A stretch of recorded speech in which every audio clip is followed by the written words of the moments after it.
Seja bem-vindo ao RosaCast, o podcast que te aproxima do mundo jurídico. Hoje eu tenho a satisfação de receber um amigo de 16 anos, pessoa a quem admiro muito. Um dos advogados de maior sucesso no nosso estado. Advoga há 40 anos. É formado desde 1984 e advogado desde 1995. Foi conselheiro seccional da OAB-MS diversas vezes. Desde 1990, quando foi conselheiro pela Jovem Advocacia. E foi também vice-presidente da OAB em 2 gestões. Gervásio Alves de Oliveira Júnior.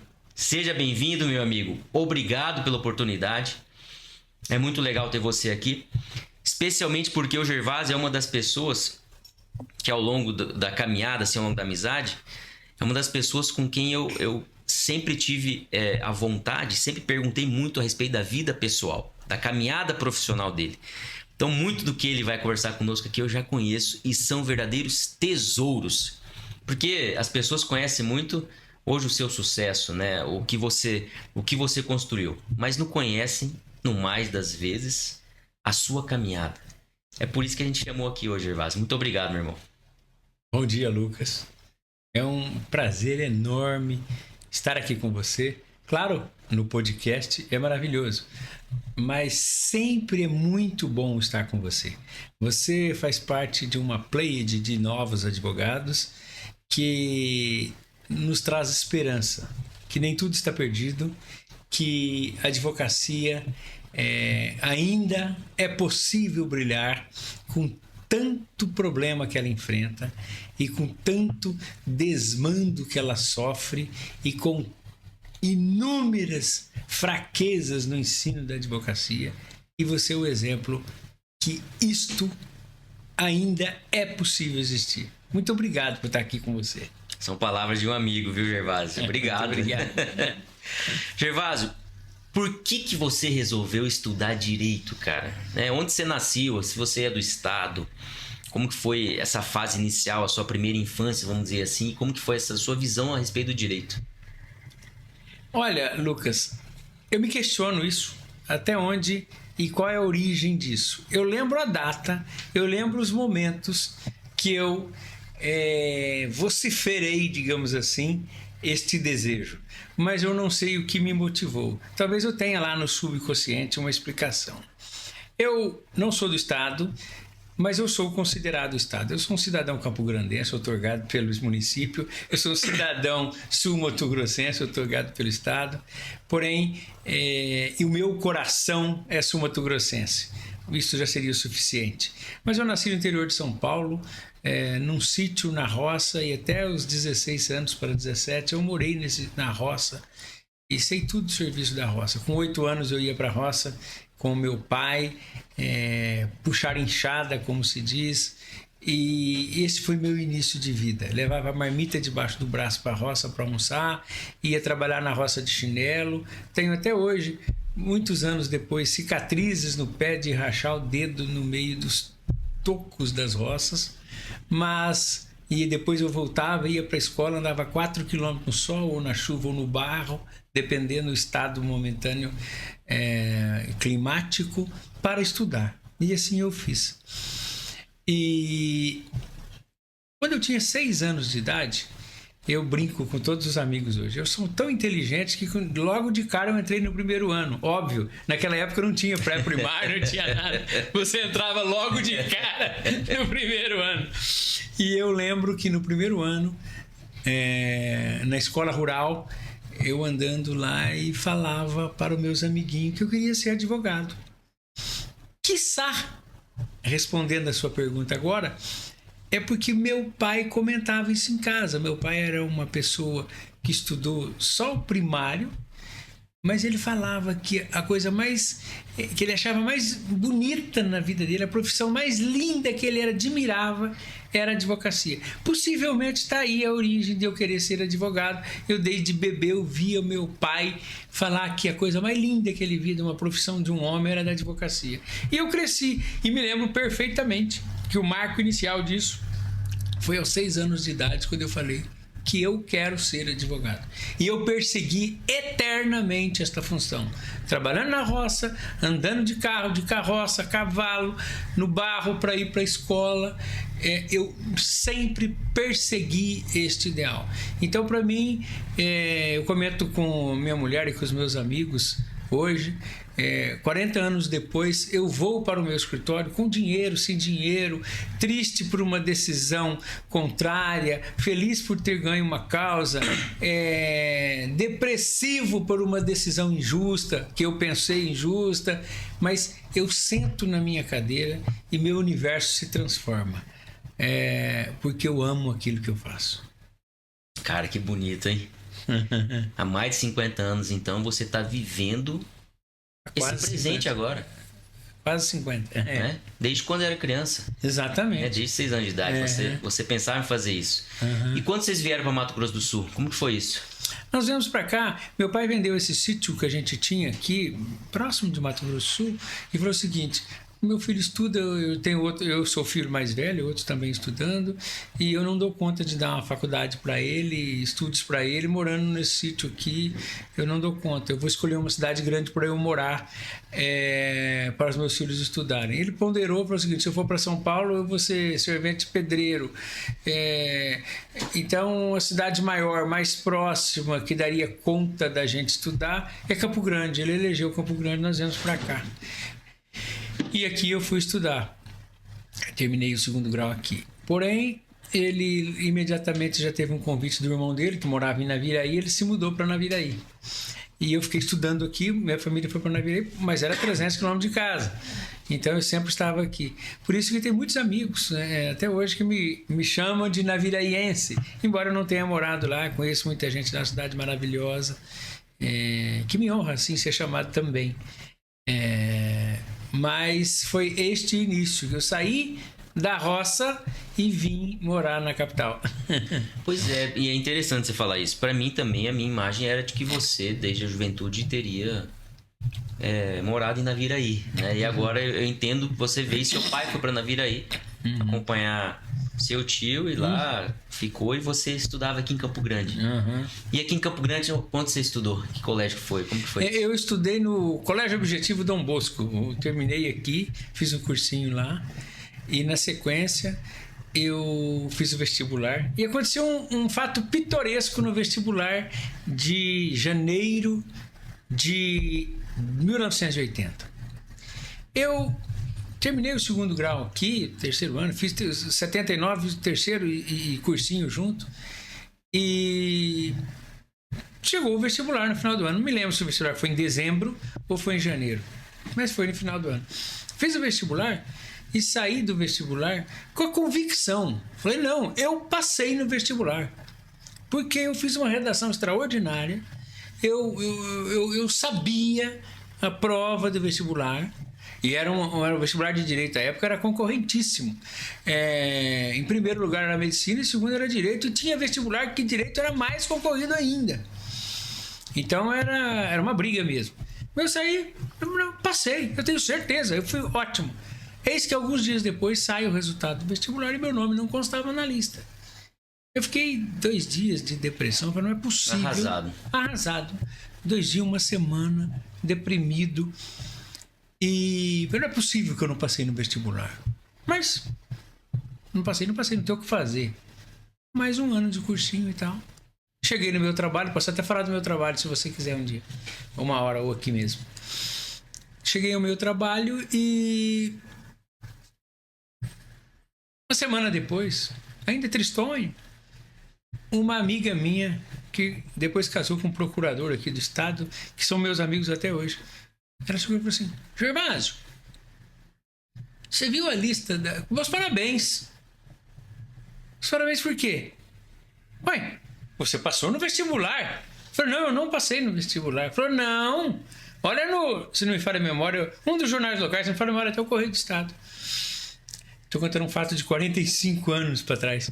Ele falou assim: a CES Gran Rio, que fazia o vestibular da FUCMAT aqui na época, eles equivocaram no gabarito que fizeram para rodar o resultado da prova, e aquele resultado que eles publicaram estava tudo errado. Eles colocaram o gabarito certo, agora tem a lista dos aprovados. Oh, alegria. Falei, como é que você sabe disso? Não, eu vi no jornal cedo, hoje eu fui pra cá. Aí eu peguei o jornal, meu nome estava na lista.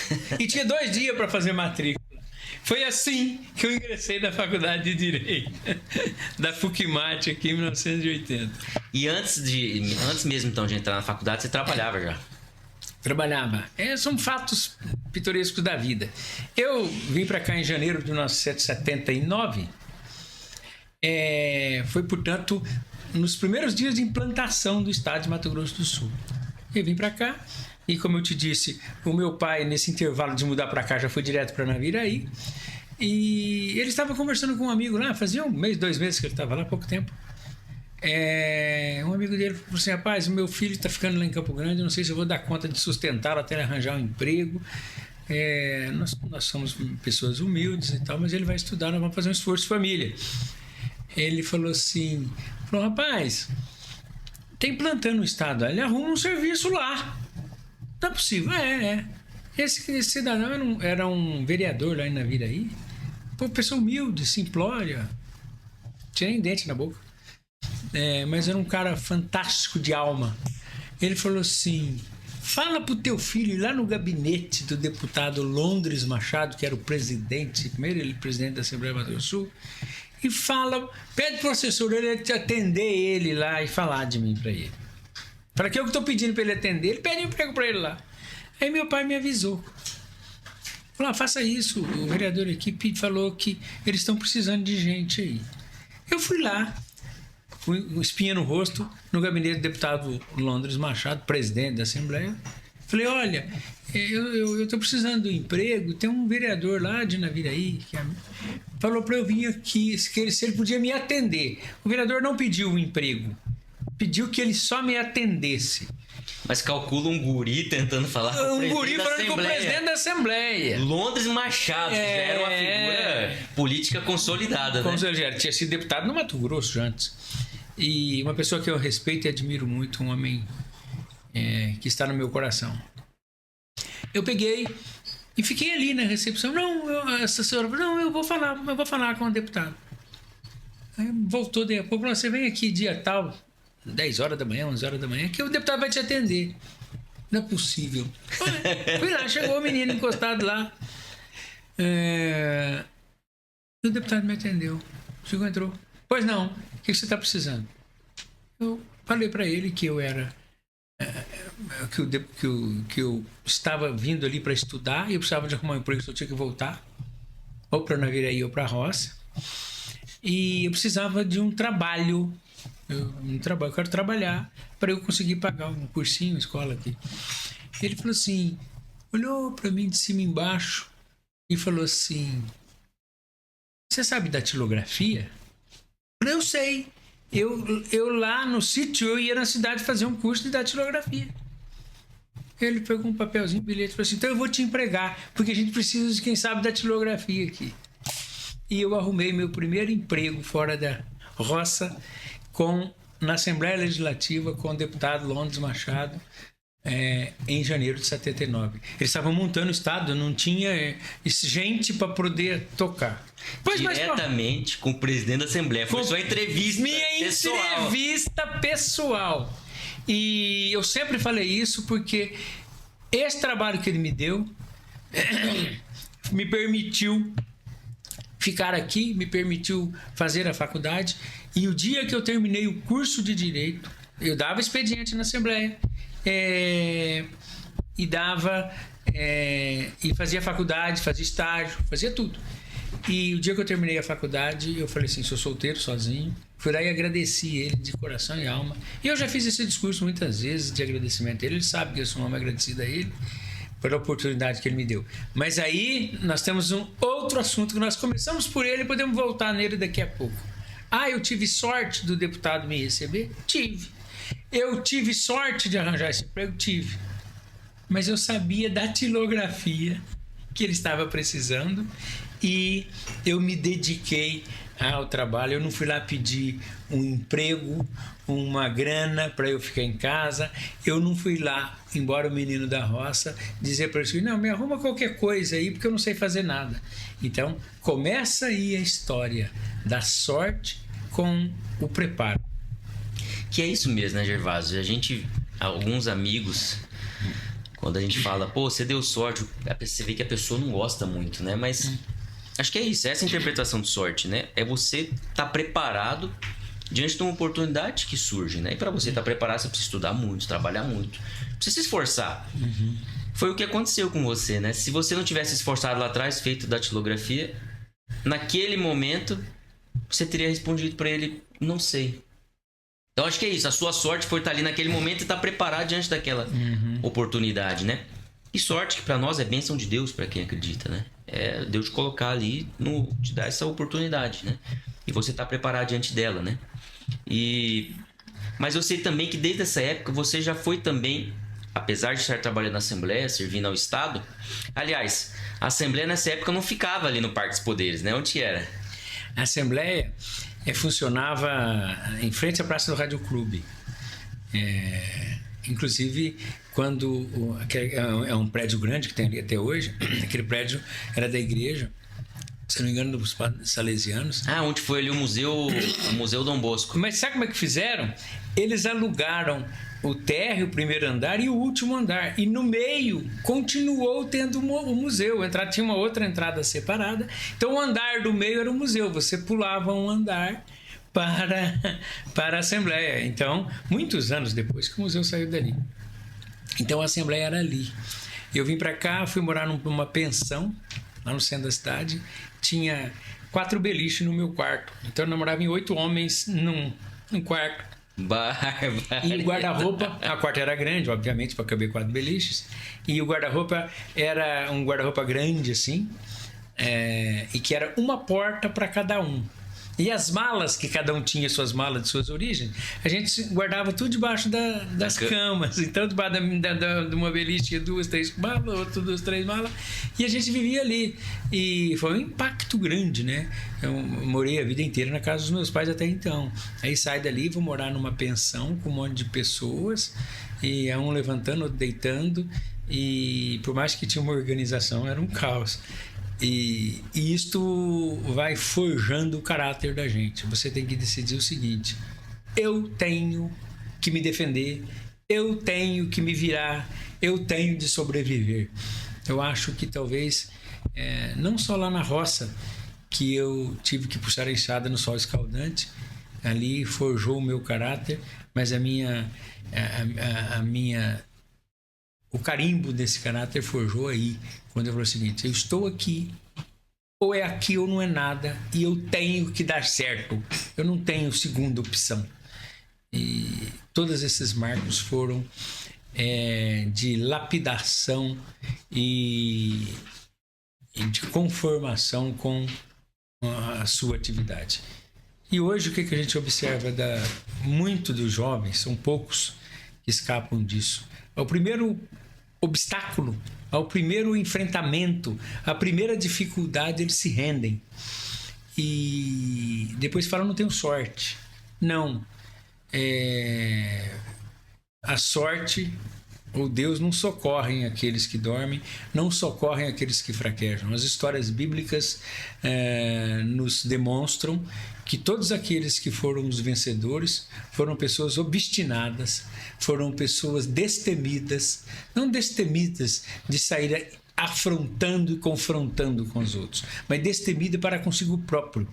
E esse destemor é que Deus quer da gente quando nos colocou aqui na Terra, nos deu a honra de visitar o seu reino e de estar aqui para contribuir com a vida dos outros. E se você tiver em mente, né, que ninguém te deve algo, né? Que você deve tudo para todo mundo, o servir, o ajudar, o estar à disposição, e que ninguém te deve nada, você consegue construir esse ambiente, né?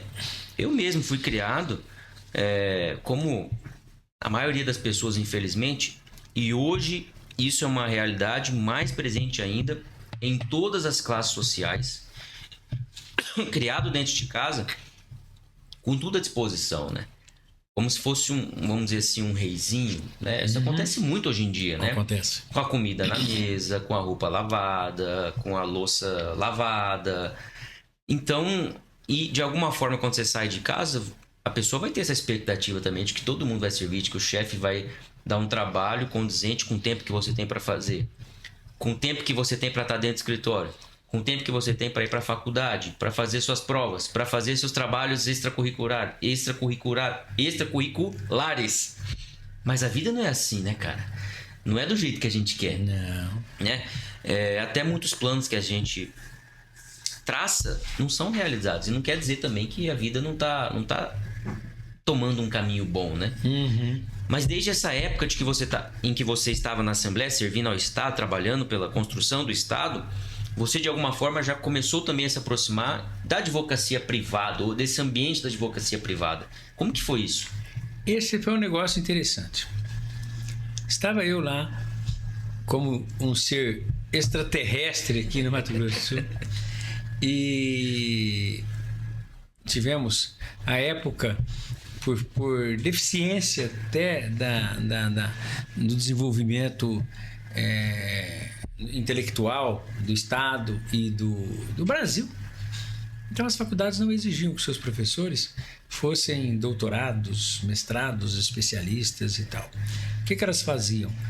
Não eram poucas as faculdades, elas tinham a oportunidade de escolher os profissionais das respectivas áreas, os melhores que tinha disponível no mercado. Então eu pegava, poxa, quem é o advogado especialista em direito tributário, que o cara que é bom aqui? Ah, fulano, você é convidado para ser meu professor aqui. Ah, quem que é o especialista em tal área? Fulano, Beltrano. E convidavam essas pessoas. Então, a gente tinha verdadeiros mestres em sala de aula, que às vezes não tinham, como no meu caso, posteriormente eu falo, que não tinha essas formações acadêmicas de doutores, de mestres e etc. Então, a gente tinha a gente conseguia conviver em sala de aula, nos corredores da faculdade, com os melhores conhecedores dos assuntos aqui na cidade. Então, hoje, a gente conhece nos corredores das faculdades os melhores currículos. Eu reconheço isso. Talvez os professores das faculdades hoje tenham os melhores currículos do Estado. Não necessariamente são os melhores profissionais dali de fora. Claro que muito provavelmente a maioria converge para isso também, mas não necessariamente. Então a gente convivia com essas pessoas. Eu tive um professor de Direito Civil que, à época, a gente pegava uma turma no primeiro ano e dava aula até o último semestre. Então, a gente brincava até. Se você tivesse a sorte de determinada matéria pegar um professor bom, você ia conhecer muito aquele assunto no termo do teu curso. Se você pegasse um professor ruim, você ia conhecer... Estava lascado, porque o professor pegava Direito Civil, os 9 semestres de Direito Civil. Direito Tributário, 4, 6, 8 semestres de Direito Tributário. Processo Civil. Era aquele cara. E eu peguei um professor de Direito Civil, que era o professor Eduardo Metelo. Ele é um homem que formou na Faculdade Nacional de Direito lá no Rio de Janeiro, em 1950, e ele de família tradicional daqui. Ele era um monstro, dos maiores QIs que eu conheci. Ele dava aula de Direito Civil. Essa época que ele dava aula para mim, ele já tinha fechado o escritório dele. Ele tinha uma biblioteca enorme, ele tinha 20 mil livros no escritório dele. E ele comprava livro todo dia, os livreiros vendiam mais livro para ele do que os advogados atuantes, porque ele queria se manter atualizado. E ele parou de advogar pouco tempo antes de eu o conhecer, porque os negócios pessoais dele suplantaram em necessidade a presença dele do que a advocacia. Então ele teve que parar para cuidar do que era dele. Mas era um homem brilhante. Esse cara era meu professor. E um belo dia ele me chamou e falou assim: Gervásio, eu preciso conversar com você no intervalo. Tá bom, eu só ouvia na sala de aula. Isso já no final do primeiro ano ou começo do segundo. Portanto, final de 81, começo de 82. E eu disse: pois não, professor. Ele falou: é o seguinte, eu corrijo a tua prova, analiso as suas participações em aula, e eu sou um homem experiente e você tem cacuete para ser advogado.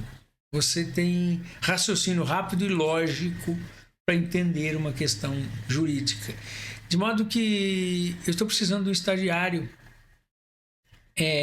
lá no Sindicato Rural, que eu tornei presidente agora, não tem nada, tem que montar do zero.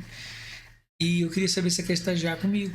E eu disse a ele, professor, eu sinto-me honrado com isso, quero fazer isso, é a minha vocação. Porém, eu trabalho na Assembleia, eu dou expediente 8 horas por dia lá. Eu não sou... eu não faço de conta que tenho um emprego público, eu trabalho, eu tenho um setor lá que eu sou responsável. Depois que eu comecei como office boy, sabia da geografia, mas comecei como office boy. E aí ele pegou e falou assim, quem que é o presidente lá mesmo? Eu falei, o deputado Londres. Ele fazia 1 ano e pouco. Eu falei assim, como se ele não soubesse. Como se não soubesse. E aí ele pegou e falou assim, eu vou ver se o deputado Londres permite a Assembleia, aprova com a diretoria lá da Assembleia, de ceder, tinha aquele negócio de cedência de funcionários, até hoje existe, né? Cede você um meio expediente para você trabalhar no sindicato com a gente. Falei assim, mas pode diminuir o meu salário. Não, se diminuir eu completo para você não perder. Porque eu falei assim, eu faço faculdade disso. E isso aconteceu e eu comecei, portanto, ficava meio expediente na Assembleia, meio aprovado pela Assembleia, meio expediente na Assembleia, meio expediente no Sindicato Rural e o outro expediente na faculdade, né? Então foi assim que eu comecei com o 2º ano. E era fácil eu atender os produtores rurais que via ali com uma questão trabalhista, que não sei o quê. Por quê?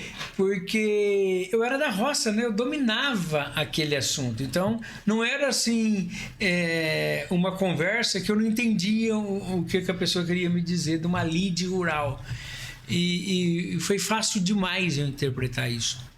E aí nasceu o advogado agrarista, e aí nasceu o meu conhecimento, minha amizade com o Metelo, e foi o homem na área do direito que expandiu o meu cérebro.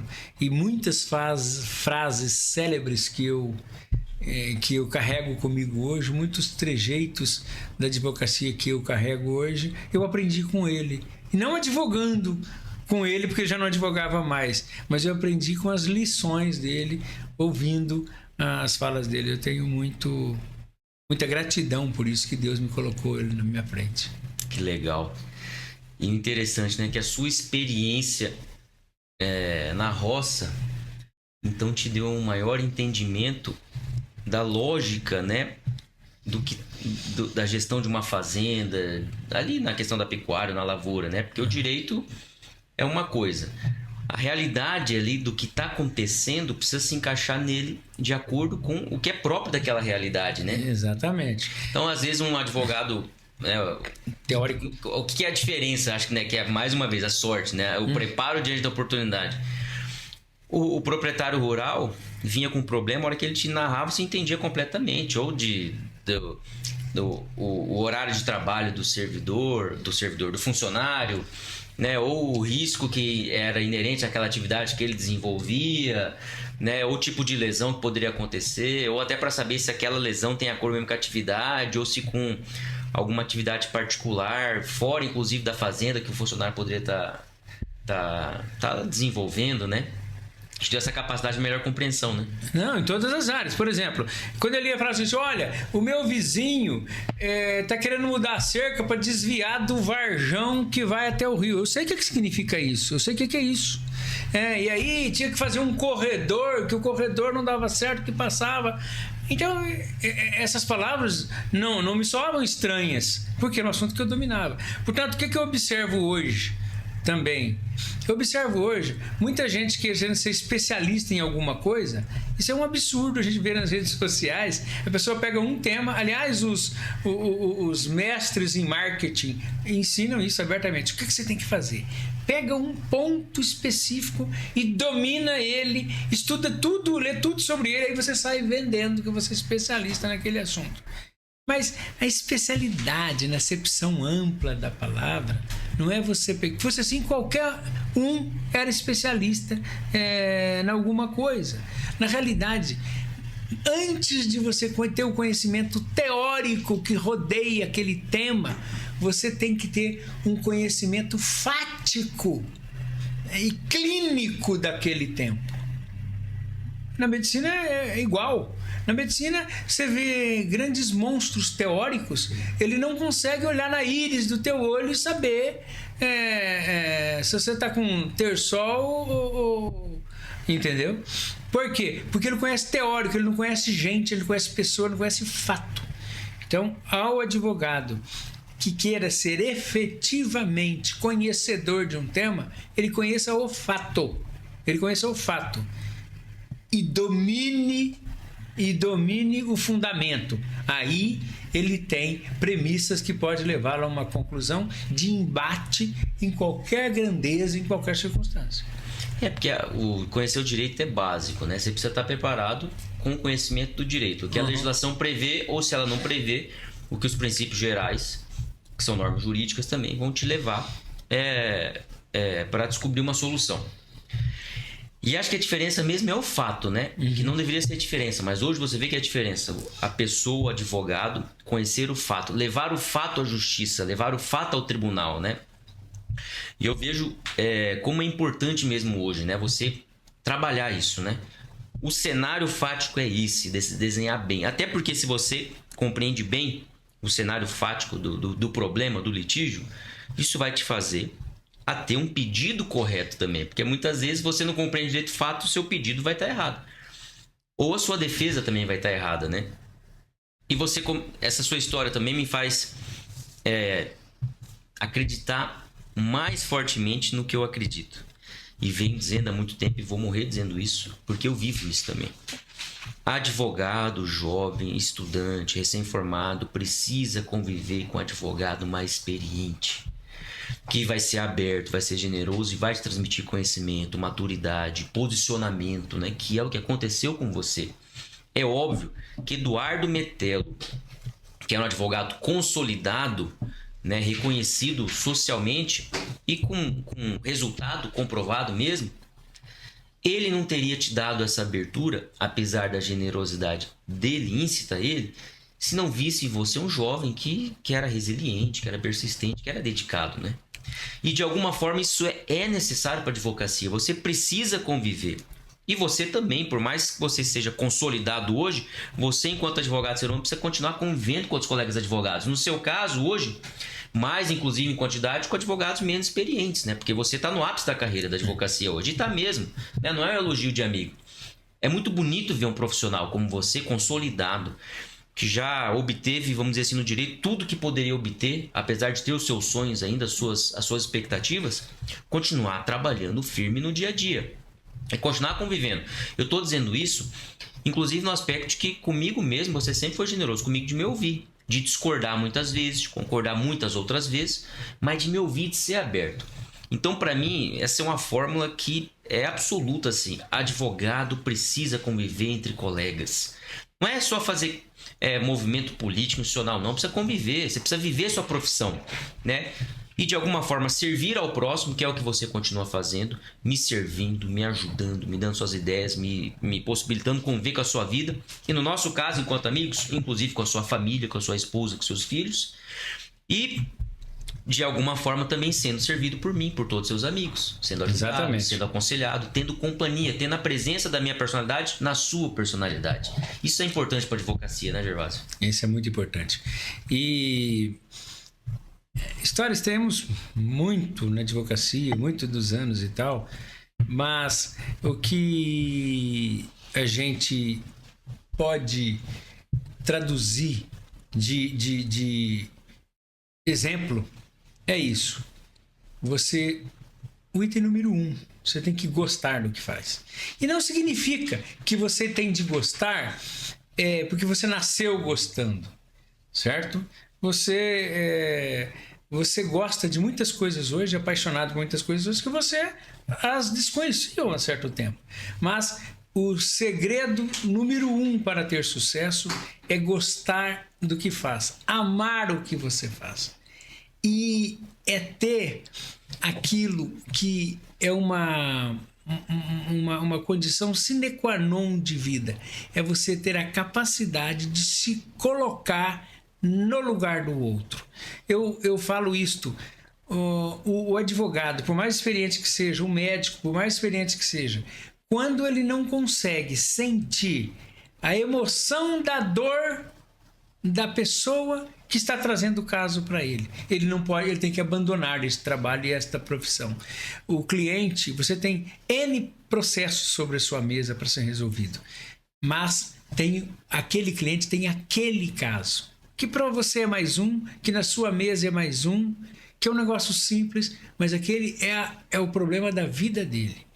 O que a gente tem sentido no mundo jurídico aplicando ao órgão judicante, ao judiciário? Nós temos observado o seguinte, que os juízes estão tão assoberbados de serviço, em sua maioria, na maioria das vezes, em que aquilo é um caso mais, é mais um caso que está lá. É mais um caso que está lá. Aquilo ele não consegue ver mais por excesso de trabalho e alguns até por essa falta de proximidade com a dor do outro. Ele não consegue entender que aquilo é importante demais para a vida do outro. Estava eu, há dias atrás, conversando sobre essas questões graves que as pessoas são acometidas. Como eu, justamente, certa vez, eu fui acusado de um fato grave na vida. Eu tenho visto muita gente sendo acusado. Todos os dias, você viu, nosso tribunal teve um monte de acusações contra ilustres pares do seu tribunal. Pode um ou outro ter algum problema, não estou aqui para defender nem acusar ninguém, ao contrário, até prova em contrário, todos são inocentes. E durante esses tantos anos minha de advocacia, eu observei o seguinte: você quer ter paz com a sua alma e você quer ter paz com Deus, tire o dedo acusatório. Toda vez que você vê na mídia uma mensagem acusatória a alguém, você tenha complacência com aquilo e veja com outros olhos, porque pode não ser assim. E depois que você desonra uma pessoa, depois que você afasta dela o patrimônio, a saúde, a liberdade, isto daí, muitas das vezes, você emenda, mas você não torna, não cura nunca mais. Então a gente tem que ter cuidado com isso. Então o advogado tem que ter zelo no que fala, no que faz, e tem que ter dentro de cada causa um pedaço da alma sua, pensando como fosse a alma do cliente. E a maioria dos profissionais se afasta disso, entendeu? Então é uma coisa que a vida nos ensina também. Toda vez que eu me deparo com um fato na minha mesa, um cliente vai lá e fala: olha, o cara riscou o meu carro. É um negócio assim tão simples, elementar, mas eu olho dentro do olho dele e atendo ele com profundidade, porque aquele é o problema dele. Aquele é o problema dele. A gente não pode perder esta emoção. Se perder esta emoção, o advogado se perde na vida e se perde nos atos da vida dele. Você tem que ter esta emoção, meu colega, para que você consiga desempenhar com dignidade o teu trabalho. Você pode perder a causa do seu cliente, porque a justiça entendeu que o direito não lhe socorria. Mas ele não pode perder a causa por falta de advogado. Entendeu? Lute contra a injustiça. Saiba que a justiça é o fruto da ação do homem sobre o fato. Ainda que essa justiça, você se vislumbre que ela não foi feita, mas não renegue a tua profissão, o seu trabalho, a sua ação, porque tem uma justiça maior de Deus que está vendo o que você e o que fizeram com você, com seu cliente, sobre aquela causa. Quando você faz isso, você deita e dorme no outro dia com limpeza de alma. O que você está falando, Gervásio, é muito profundo mesmo, porque você diz, né? Ame o que você faz.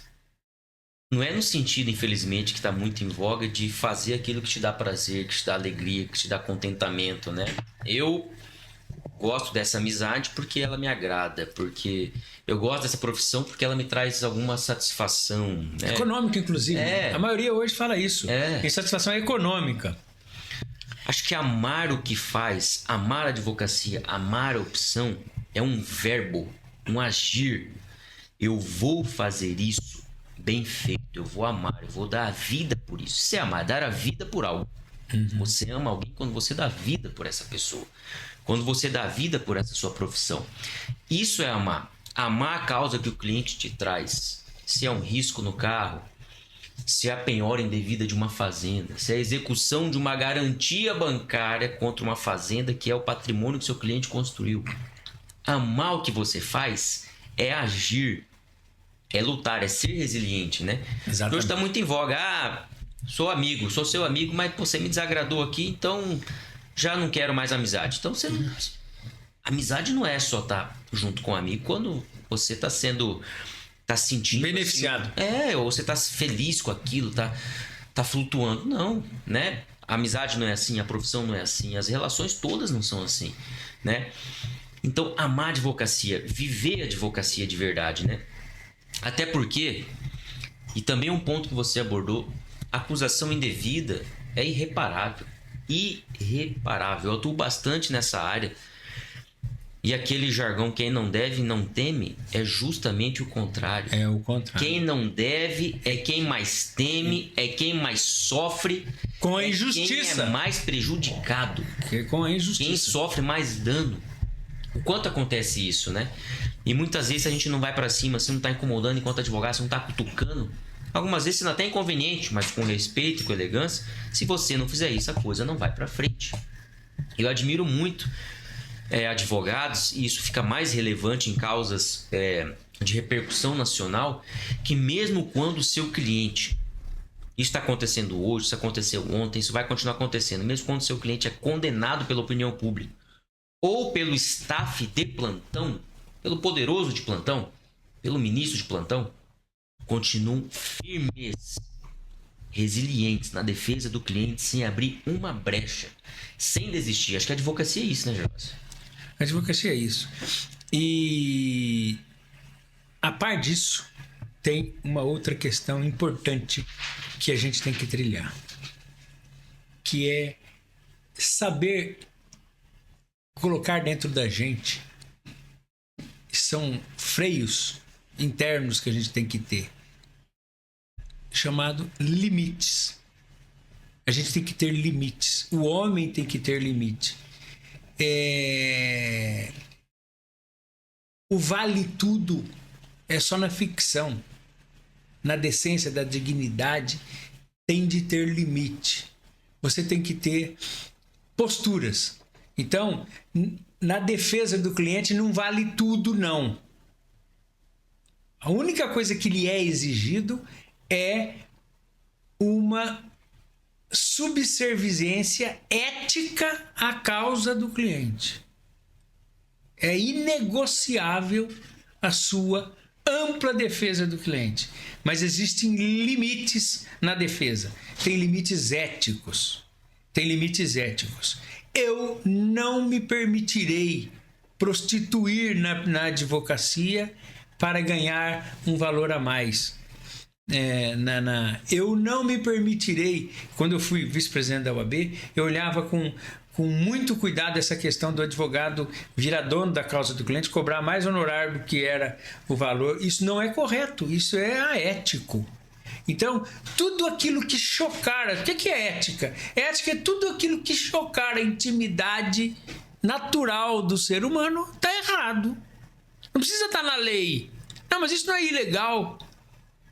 Muito banal, muito simplório, muito raso este entendimento. Amanhã pode criar uma lei e outra não criar uma lei, certo? Então, o limite tem que ser imposto, certo? Você tem que ter limite ético no exercício da sua profissão. E, portanto, as pessoas hoje ávidas por um lugar ao sol, ávidas por melhorar o seu padrão econômico financeiro, loucos para sair nas redes sociais e nos jornais que eles fizeram feitos heróicos. Eles não têm limite para que tais aconteçam. É que nem aquela história na luta em que uma pessoa vai lutar com outra, ele joga areia no olho do outro, quando o cara limpa o olho, ele pega e vai lá e o fere. Então, isso não é ético. Demonstra que você tem capacidade para agir e para estar ali e para resolver a causa. Mas não o faças nessas variações éticas, porque fatalmente você será rompido numa encruzilhada da vida. Eu concordo com você, cara. E outra coisa também, Gervásio. Você falou sobre prosperidade, sobre honorários e tudo mais. Uma curiosidade. A partir de quando nessa caminhada sua você começou realmente a ter um equilíbrio financeiro, a se consolidar, vamos dizer assim? Quando que você... E quando que você, em algum momento da sua carreira, vamos dizer assim, deu a porrada que todo mundo fala, né? A porrada financeira, assim, que você conseguiu falar, cara, eu vou viver minha vida financeira agora com tranquilidade. O básico aqui tá garantido e mais, eu vou conseguir construir. Às vezes, vamos fazer um adendo aqui, às vezes as pessoas têm alguma dificuldade e às vezes também criticam quem fala de prosperidade ou do que tá alcançando. Isso é um mal do brasileiro, né? Você vê alguém tendo sucesso. O Gervásio é um profissional, um colega advogado que trabalha muito, continua trabalhando muito até hoje. Hoje, 7 horas da manhã, ele estava aqui pra gente gravar. 5 e pouco da manhã eu já estava trocando mensagem com ele no WhatsApp, falando da gravação, enfim. E é um profissional consolidado. Ao mesmo tempo em que ele não tem vergonha de usufruir de tudo aquilo que, com muito esforço e legitimidade, ele conquistou. Né, Gervásio? Só que nós também temos uma curiosidade de saber quando que isso acontece. A gente sabe que geralmente um advogado, a regra geral, tem as exceções, para mais e para menos, consegue... se equilibrar financeiramente a partir do 7º ao 10º ano de advocacia. Comigo foi assim. Quando que isso aconteceu com você? Você já é um menino prodígio. Não, senhor. Estudos indicam que os advogados começam a ter uma estabilidade que a profissão lhe proporciona a partir de 20 anos de formado. Mas eu digo a você que eu comecei a viver confortavelmente a partir do 7º, 8º ano mesmo da advocacia, viver confortavelmente. E à medida em que eu ia melhorando nesta vida, eu fui melhorando o meu nível de conforto. De modo que eu te garanto que eu vivo num conforto que eu tenho hoje há mais de 20 anos. Mas... uma outra coisa que a juventude hoje faz, você tocou nesse ponto, desenvolvendo esse raciocínio. A juventude acha que o lema é ganhar dinheiro. Então ele olha o cliente quando ele vai atendê-lo, ele não perquire assim, será que essa causa é conveniente para mim? Será que este cidadão tem direito ao que ele está alegando? Será que é correto esta abordagem de uma questão? Não. O advogado hoje, nesse frenesi de disputa por clientela e por ações e por demandas, ele pega a causa, cobra o dinheiro, depois eu vou ver o que eu vou fazer. Certo? É o desespero. Então, isto é um modo ilegítimo de galgar. O profissional que faz isso, ele pode ter 1 ano de formado, 2 anos de formado e já ter recebíveis e recebido coisas que para você, para mim, que demorou muito mais tempo, mas a tendência é isso não se firmar no mercado. A tendência disso é você plantar, fincar uma estaca numa areia movediça.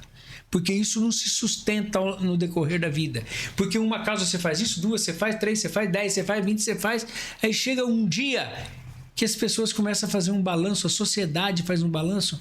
Bom, o doutor pegou N causas. O que viraram essas causas? Não, eu perdi. A minha não virou nada. A minha acabou ali.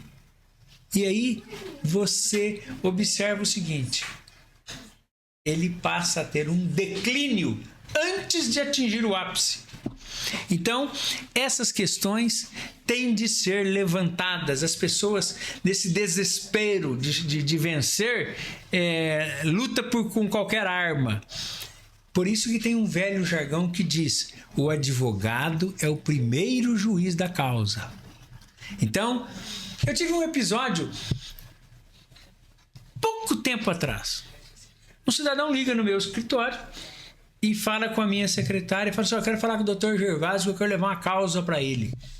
É recentíssimo isso.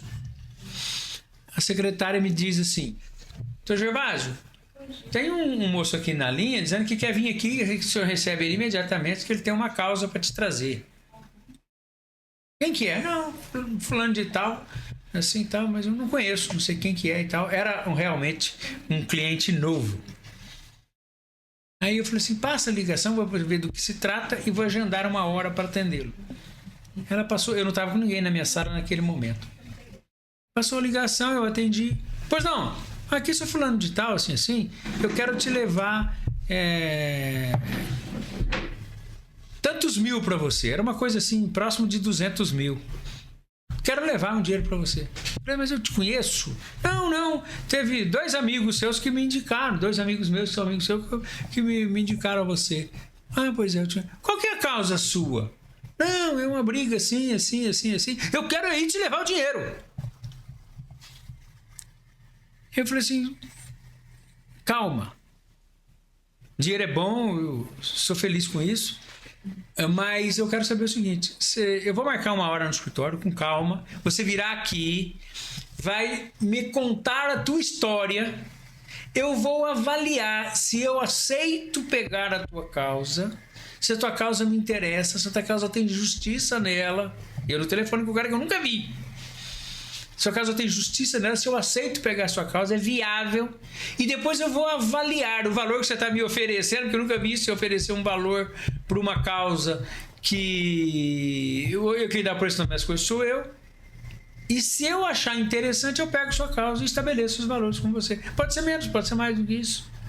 O cara ficou chocado na hora, né? Porque eu falei: para com o negócio do dinheiro. Eu quero conhecer a tua história. E assim foi feito.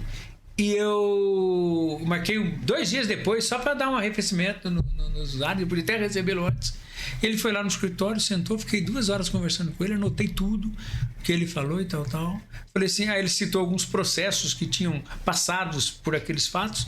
Eu falei: se me permite, eu vou acessar esse processo, vou ler os processos para ver se eu pego tua causa. E aí eu vou dizer se o dinheiro que você me ofereceu é muito ou é pouco, para ver se eu aceito, e se for muito, eu vou aceitar por menos, se for mais, eu vou cobrar mais. Então, um fato que me aconteceu. Ao final, eu até peguei a causa dele, que era uma causa que envolve muitas questões emocionais, e ele estava ligeiramente emocionado no dia da ligação, mas é uma coisa recente, é de 2025 isso. E para dizer a você o seguinte: outro advogado ou uma pessoa, no caso valeu, quantas causas eu já rejeitei na minha vida? Muitas. Porque o cara quer usar o advogado judiciário para se locupletar à custa do outro. Por exemplo, existem causas dessa grandeza. Então o negócio é o seguinte: você pode até advogar uma causa dessa. Eu não vou falar que todas as causas que eu advoguei, que meus clientes perderam, eles não mereciam perder. Isso não é correto dizer isto. Mas no momento da contratação, no ato da discussão, ou porque ele tinha que se defender de qualquer jeito, então você precisa defender o cidadão, o problema que ele esteja, o maior criminoso, ele merece uma ampla defesa, então você pode advogar para o maior criminoso, sabendo que ele é criminoso, mas para ter uma decisão justa. E às vezes você pode advogar no cível para alguém que a prioristicamente ele não teria um direito mais saudável, mas ele precisa de uma defesa. E pior é quando você tem que propor uma ação sabendo que o cara quer burlar um sistema legal ou uma parte adversa. Então ele volta naquele assunto dos limites éticos e volta nas questões dos limites para alcançar o sucesso, que é o tema que nós estamos discutindo agora. O homem, o profissional, o advogado, ele tem que ter esses limites. Eu nunca, que fica aqui uma colocação que eu quero dizer de público, eu nunca pensei em advogar, lá dos meus 6 anos de idade até ontem, Eu nunca pensei em advogar para ficar rico. Eu nunca, Lucas, pensei em advogar para ganhar dinheiro. Você fala assim, Gervásio, quando é que você... Não, aqui o meu marco para de sucesso. Eu não sei quando foi esse dia, qual foi a causa. Porque foram tantas causas, tantos processos, que virou aquela torneira pingando. Aquela torneira fica 5 minutos pingando, enche esse copo. E se ela ficar um dia pingando, ela enche o balde. Se ela ficar um ano pingando, ela enche uma caixa d'água. Então, por quê? Porque eu nunca advoguei, não, esta eu vou pegar esta causa para ficar rico. Eu peguei causas e advoguei e faço isso todo dia para servir ao direito. E quando você serve com dedicação, com amor, com competência, as coisas fluem naturalmente. Talvez fosse esse o legado que eu apresentaria para o jovem advogado hoje. Ou seja, não importa quando você ganhou a sua causa milionária ou quando começou... Às vezes nunca ganhou a causa milionária. Não importa. Não importa. Às vezes nunca teve a causa milionária e você venceu do mesmo jeito. O maior pobre é aquela que só pensa no dinheiro, né? Aquele cara que só tá atrás do dinheiro, ele é pobre de espírito, né, cara? Isso não vai levar a nada, né? E eu vejo mesmo assim, eu vou ser um exemplo disso, Gervásio. Eu não tô falando como amigo, não. As pessoas, quando servem sem colocar o dinheiro na frente ou sem colocar o próprio interesse imediato como algo que é o objetivo ali, elas vão ficando não só mais fortes, como naturalmente vão formando uma imagem melhor, um ambiente melhor, um serviço melhor prestado. Obviamente, isso em algum momento vai te trazer uma recompensa financeira, como uma consequência, não como objetivo principal, né? Exatamente. E as pessoas que prosperaram, falando disso, porque importa muito para as pessoas hoje, as pessoas que mais prosperam financeiramente, no mais das vezes, não estão atrás do dinheiro, meu Deus do céu. Né? Então, quanto mais você faz uma coisa de verdade, menos você está preocupado com a porcaria do dinheiro em si. E o dinheiro, se pensar só nele, é a porcaria. E isso acontece no dia a dia. Nós temos vários exemplos. Eu te fiz uma pergunta. Quando você começou a ganhar dinheiro? Quando você deu sua primeira porrada? Você, com sua elegância, seu carinho, quis dizer aqui para mim, não importa, não interessa. Não é isso que é o objetivo que nos move, né? E outra coisa também, a imagem pública que a gente quer construir, ou que a gente tenta construir, ela é formada não só pela nossa conduta pública, ou pelas nossas ações e atitudes públicas. A nossa imagem pública é formada pelo cotidiano da nossa vida privada também. A imagem de um advogado, a imagem de um magistrado, a imagem de um promotor é formada pela comunidade na qual ele está inserido, pelo dia a dia das relações interpessoais que ele tem. Né? É óbvio que nós, advogados, temos um conceito dos magistrados A, B ou C em relação à qualidade das decisões, do modo como ele trata o advogado, do modo como ele conduz uma audiência, do modo como ele ouve uma sustentação oral. Da mesma forma que eles têm com relação a imagem do advogado em todos esses atos, e também eles têm a imagem dos advogados formada pelas informações que recebem no dia a dia, de amigos, de conhecidos, de ouvir de corredor, de ouvir de conversa de outras pessoas a respeito do modo como o advogado trata cliente, conversa com pessoas, cobra honorário. Fingir que isso não existe é um ledo engano. A imagem de todo mundo está sendo formada com o dia a dia aqui. A minha imagem, a sua, está sendo formada publicamente, também através do modo como qual nós estamos nos relacionando aqui. Porque nós somos seres como que nos estamos enxergam, constantemente, né? Como nos enxergam. Estamos constantemente em relação. Então todo mundo está preocupado em construir uma boa imagem pública. Como? Viver a vida de maneira correta mesmo, bem vivida, tratar os outros bem, servir, né? Porque o que é no privado, ali no particular, vai sair para as outras pessoas. Não imagina a gente que uma conversa, por mais que seja exclusiva, que você deixa um celular fora da sala, que vai ficar por ali mesmo. Não, a sua imagem está sendo formada ali. E a outra coisa que eu posso dizer a você, meu dileto amigo, que em alguns pontos é virtude, outros pontos são prejudiciais para o exercício profissional da vida no dia a dia. E aí vai de cada um agir como sua consciência recomenda. eu sempre fui relativamente transparente e sempre fui corajoso. Corajoso para tecer comentários positivos e negativos. Corajoso no agir da defesa dos clientes. Muita gente, a maioria das pessoas, para não ficar mal com este ou aquele, e aí vou falar na advocacia agora. Às vezes, num processo, numa ação que precisa de energia do advogado para demonstrar o direito do cliente e para não permitir que ele seja solapado, ele tenha que demonstrar energia, mas ele, para não ficar preocupado que o juiz, o promotor, o desembargador, a parte contrária, o advogado vai pensar dele, ele claudica nesta necessidade, nesse imperativo que a vida lhe impôs. Eu tenho mania de dizer o seguinte: quem não tem competência não se estabelece. Quem não tem coragem não seja advogado. Porque a advocacia é uma profissão de embate, é uma profissão de corajoso. E eu observo isso. E uma coisa que eu nunca abri mão, então para umas pessoas, o Gervásio é um cara duro demais. Eu não sou duro com as pessoas. Todos que deram um bom dia para mim na vida sabem disso. Eu falo alto e tal, mas eu nunca fui deselegante com a pessoa. Eu sempre fui altamente elegante com a causa que eu defendo. E aí eu defendo até a morte a causa que eu defendo. Acho que é isso, né? E muitas vezes também a gente fica preocupado ou afetado, assim, pessoalmente, com a personalidade do próximo, né? Não importa muito isso, né?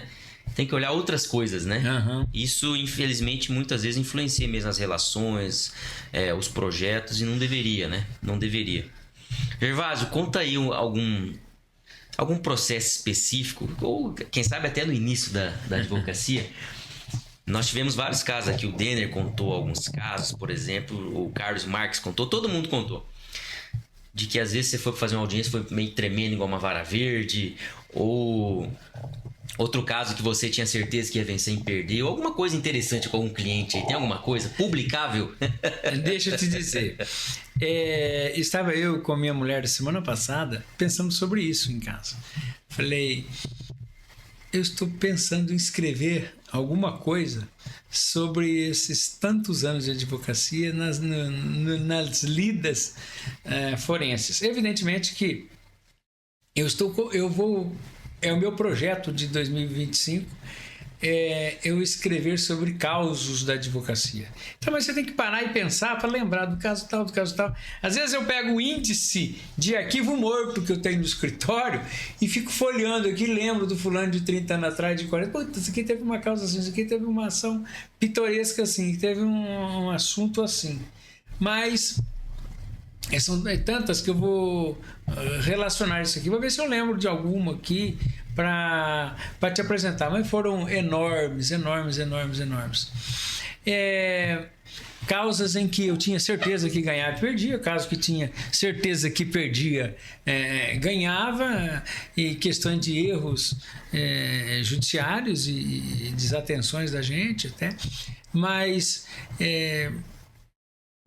eu vou contar um caso emocionante da vida. Eu fui um advogado que formei em 84, começo de 85 estava advogando, até antes disso estava estagiando, como dito, e o presidente Sarney fez um decreto de desapropriação do imóvel rural aqui para a reforma agrária. E eu peguei aquele caso, estudei. Naquela época não tinha nem legislação que regulava adequadamente como essa questão de segurar as atuações do INCRA. Isso era antes da Constituição de 88, para desapropriar imóveis para a reforma agrária. A legislação era muito portaria, decreto, não sei o quê. E eu estudei esse assunto e falei assim, mas temos um princípio da ampla defesa. E o cara, de um dia para o outro, vem uma norma dizendo o seguinte, um despacho de um funcionário público dizendo, você não é mais dono do que é teu, porque isso está errado. Um negócio de um volume tão grande desse de inserção na vida privada teria que ter um processamento. eu peguei, como foi o presidente da República que fez o decreto, eu, com 2 anos de formado, manejei um mandado de segurança contra o presidente da República e protocolei no Supremo Tribunal Federal. Mas isso tá errado. E aí os caras falaram assim, você é louco? Entrar com mandado de segurança contra o presidente da República? Você é doido? Aqui em Campo Grande, lá em 86, 87.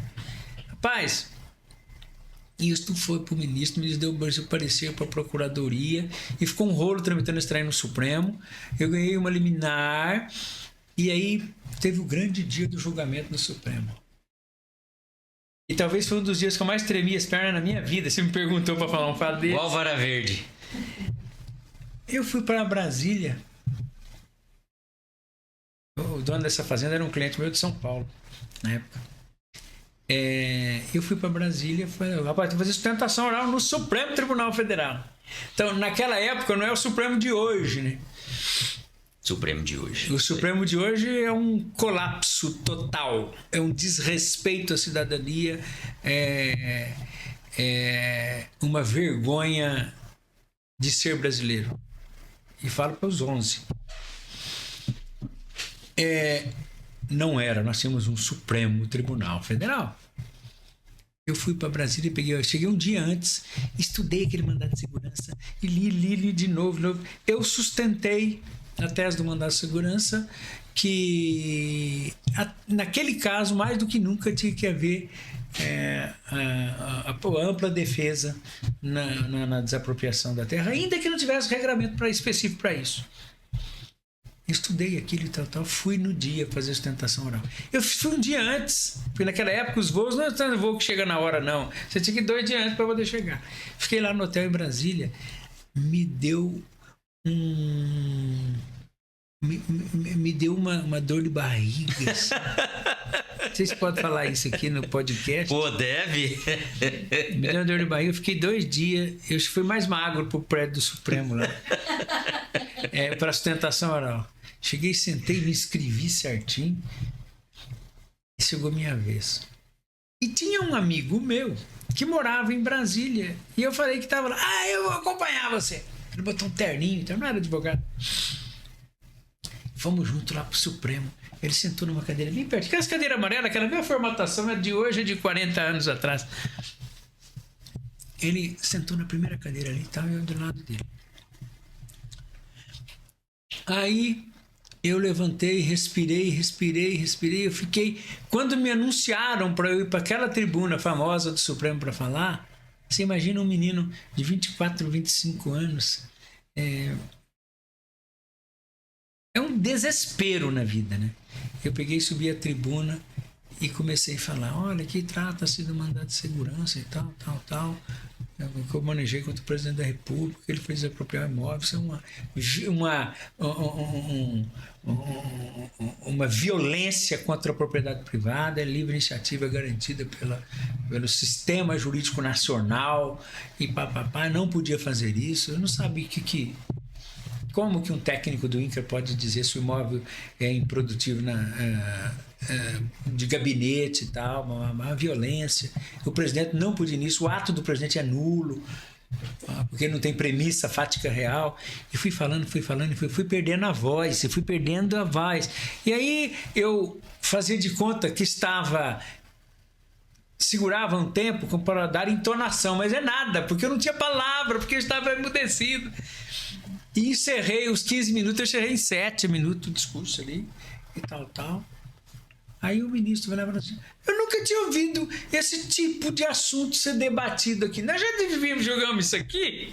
O outro falou assim: não, nunca julgamos isso aqui. Aí o relator falou assim: eu vi a tese dele aqui, eu estou com o voto pronto já e tal. E eu estou concedendo a segurança para ele. Está errado essa coisa do presidente. Aí, foi assim, um discurso, um debate entre eles, assim. Eu nunca vi esse negócio aqui. Eu peguei, claro, sentei ali na tribuna, eu ganhei o mandado de segurança por unanimidade.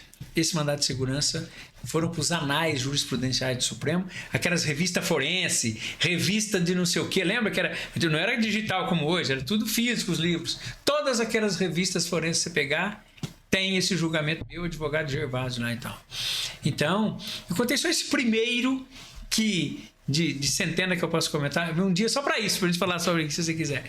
Mas este foi um processo que eu debutei e talvez foi um processo de muito significado para mim, mas talvez tenha sustentação oral mais sofrida, mais magnetizada que eu passei pela minha vida. Embora, voltando para ontem, esse mês passado, eu já fiz uma sustentação oral no tribunal, aquilo já é a milhar que eu fiz, e todas as vezes dá um frio na coluna pelo respeito que a gente tem à causa, ao cliente, ao direito e aos nossos interlocutores. Esse friozinho na barriga nunca passa, né? Nunca passa. Tem que ter, né, Gervásio? Tem de ter.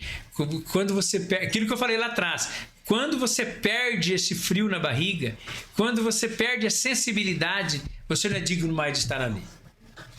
Não faz mais sentido. Não faz mais sentido. Gervásio, obrigado, meu irmão. Nós vamos caminhando aqui pro final. Esse papo foi muito bom mesmo. Ouvir a história da sua vida, ouvir essa sustentação oral com 3 anos de formado, fazendo sustentação oral, vencendo o mandato de segurança no Supremo. E olha só, né? Mais uma vez, como a vida depende de sorte, é muito preparo e oportunidade. Você estava preparado para esse mandato de segurança. Tá preparado aqui em Campo Grande porque o cliente procurou, porque estava atuando muitos anos, porque conhecia dessa área, porque tinha a coragem já necessária para enfrentar um tema que ninguém tinha enfrentado até então, porque as pessoas provavelmente entendiam que devia ser daquele jeito mesmo, decreto. Você falou, não é por aqui, é por ali, foi pro Supremo, passou mal uma hora antes, mas foi mesmo assim, tinha o dever a cumprir. E eu quero dizer uma coisa a mais, você me fez eu me lembrar de um fato. O princípio básico para ser advogado é ser inconformado. O advogado é um ser, por excelência, inconformado. Você não pode pegar um fato, você não pode pegar uma decisão judicial, por mais espetacularmente escrita que ela esteja, mesmo porque nós temos magníficos magistrados que escrevem muito bem, e falar o seguinte: eureka, aqui não tem o que fazer. Nunca se conforme com isso, porque se você for um homem inconformado, você consegue levar em debate profundo, alto nível, o direito.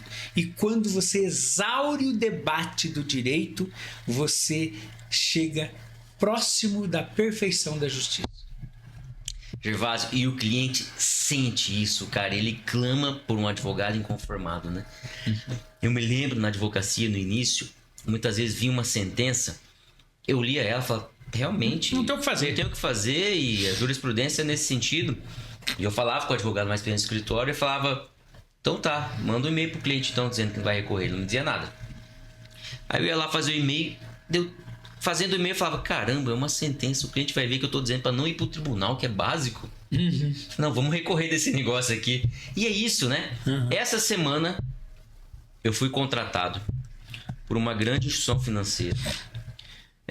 E aqui também, mais uma vez, sorte, né? Qual que é a sorte? É uma colega de mestrado que está no grupo de ações relevantes, no departamento de ações delicados, relevantes, esqueci o termo que eles utilizam, dessa grande instituição, para me procurando, porque, olha, nós estamos sofrendo um cumprimento de sentença da execução de uma astrente aqui milionária, e eu estou indignada, porque o escritório que nos atende mandou um e-mail dizendo, tem essa condenação aqui, o prazo para pagamento, e não tem solução. O boleto está aqui.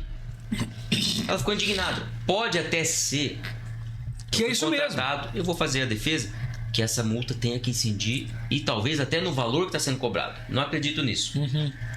Mas o fato do advogado ter se comunicado com ela, com essa grande instituição financeira, dizendo, olha, o boleto está aqui, sem ter feito uma consideração, sem ter dito, mas nós podemos ir por ali, nós não podemos ir por aqui, podemos lutar, e lutar acarreta o risco de receber essa sucumbência, essa condenação. Isso é o maior. fato de não ter abordado esse aspecto incomodou muito ela, e nós conversamos inicialmente, enfim, a contratação evoluiu e foi firmada. Esse fato do advogado não ter sido não ter se indignado com a situação de injustiça aos olhos do cliente, do que o cliente está sofrendo, me incomodou e fez ela me contratar. Pois é, o advogado tem que ser inconformado. Você ser inconformado não é deduzir pretensões absolutamente incabíveis, ilegais, porque aí você vai, desvia, escorrega pelo pântano da falta de ética. Não é isto. É ser inconformado para achar o seguinte: não é possível, ou não é possível, pode ser possível, mas que só exista uma lógica sobre esse tema, só existe uma verdade que é essa exposta aí sobre esse assunto. Será que esta verdade trilhada por quem a apresentou não é uma das variantes de verdades possíveis para este caso? E qual das verdades possíveis para esse caso será a mais próxima da justiça? Essa exposta aí ou outras que eu possa deduzir ou que alguém possa ter a inteligência de encampar? Nós temos que pegar esse conjunto de verdades, juntar isto e falar o seguinte: olha, isso aqui junto, a justiça vai chegar mais perto disto. Portanto, o inconformismo do advogado nos limites da ética é a mola propulsora, inclusive, da alavancagem da justiça no sentido filosófico da acepção. Então, isto é muito comum. O advogado tem que ter este zelo para com a causa do cliente. E tem que ter a transparência. Porque, como eu te falo, eu não perdi o amigo ou não perdi o cliente pelas causas que eu perdi no escritório.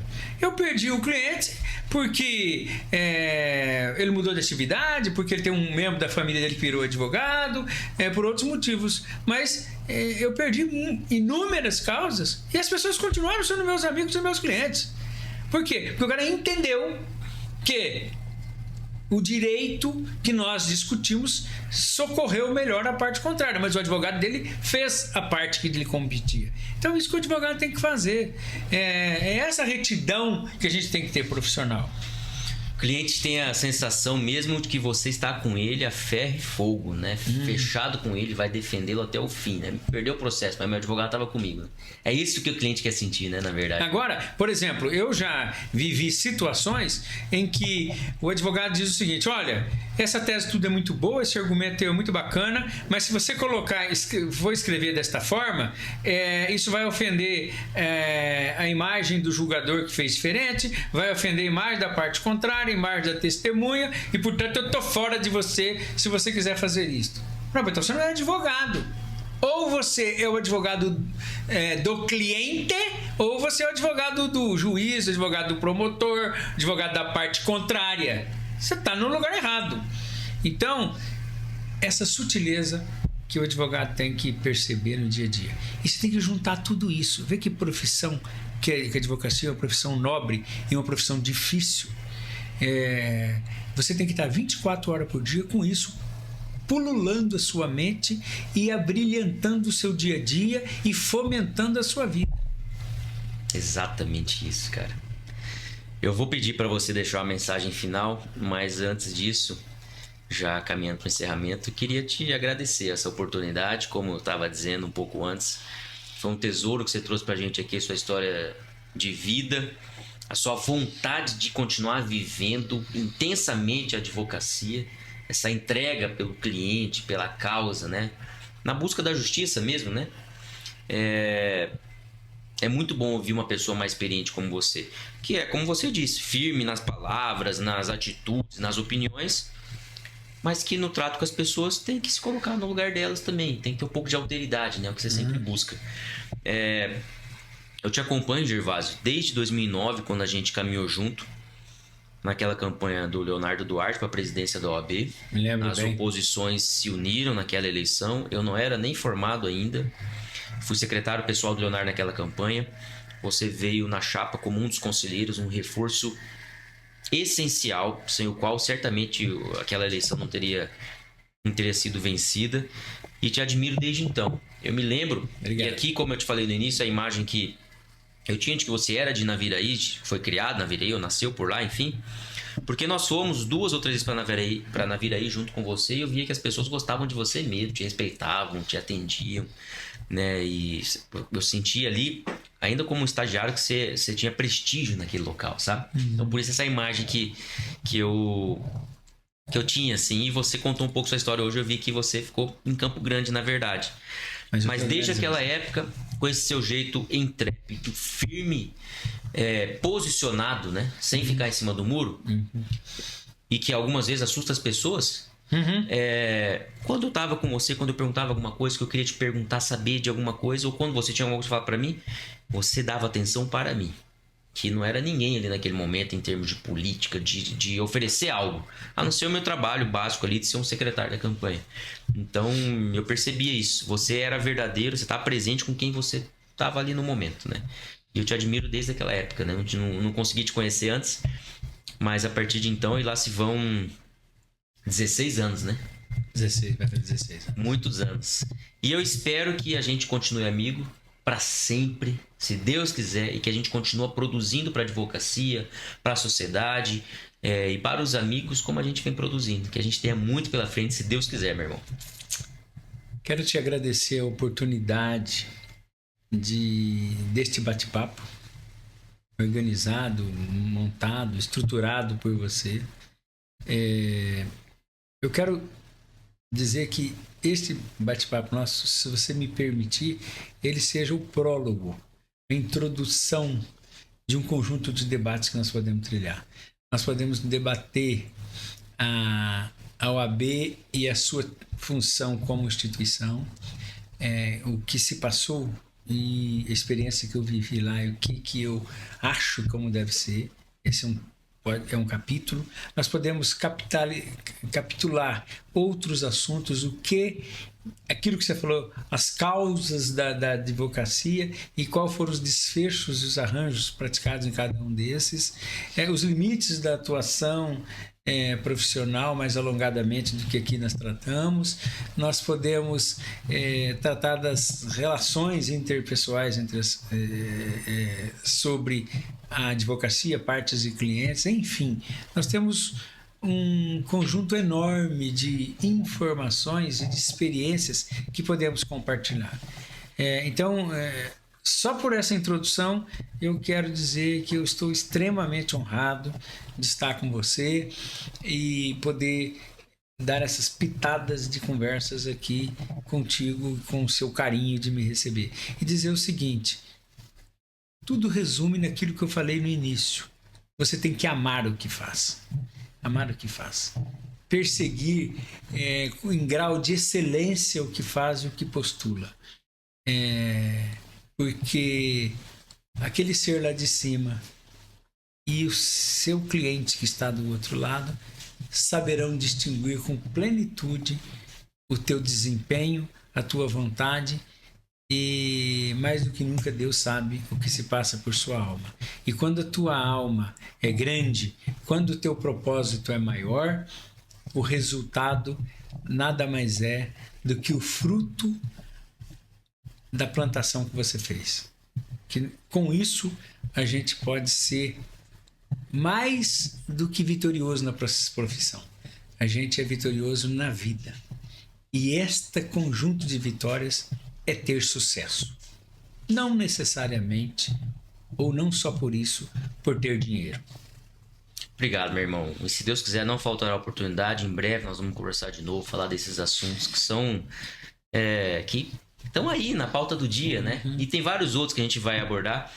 Inclusive, nós vamos ver um modo para os advogados mais jovens se sentarem contigo num presencial para você avançar um pouco mais nessa questão da relação com o cliente, né? Na interpessoal, não do direito, na relação humana com o cliente. Você vai ter muito a contribuir, tenho certeza disso. Se eu puder, eu sou apaixonado por isso. Obrigado, meu irmão. E você que acompanhou mais um episódio do nosso podcast, siga-nos nas redes sociais, o nosso Instagram, no YouTube, e compartilhe também o nosso conteúdo enviando a seus amigos e familiares. Muito obrigado e até breve.